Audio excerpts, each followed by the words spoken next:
Sphagnum Farming Rethought, a new take on sphagnum farming through an Innovate UK project to grow sphagnum moss as an economic agricultural crop. This is a former peat extraction site in Lancashire, and this is an agricultural grassland site in Leicestershire. They're both perfect sphagnum farming sites.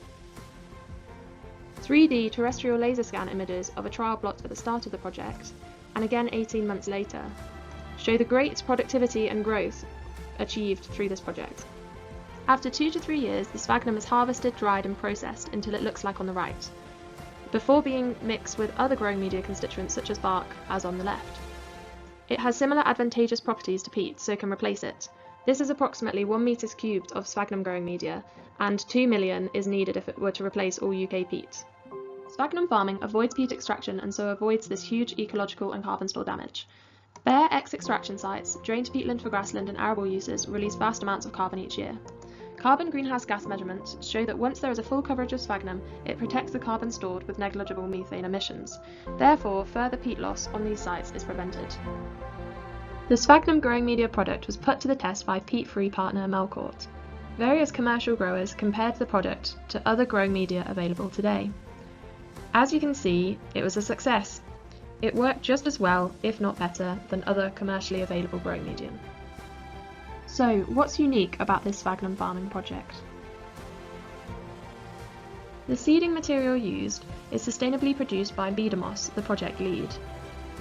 Tiny amounts of wild-sourced material is micropropagated, allowing large-scale material availability for sphagnum farming. It is clean, weed-free and does not damage peatland, and is all grown in a solar-powered facility.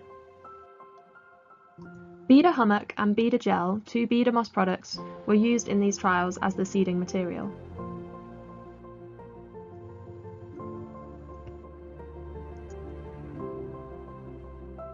Irrigation systems were used to water the sphagnum from above, with no attempt to manage the water table. Different cover materials were tested on each site: uncovered mesh, perforated plastic and straw. And here's the same site a little while later.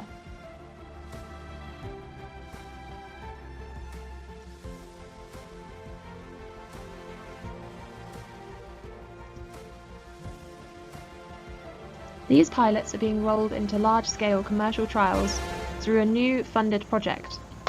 But to ensure the success of the future of sphagnum farming, initially some government support for land use conversion, early adopters, farmers and growers alike, more agricultural peatland awareness, and recognition of climate benefits of sphagnum farming are all needed.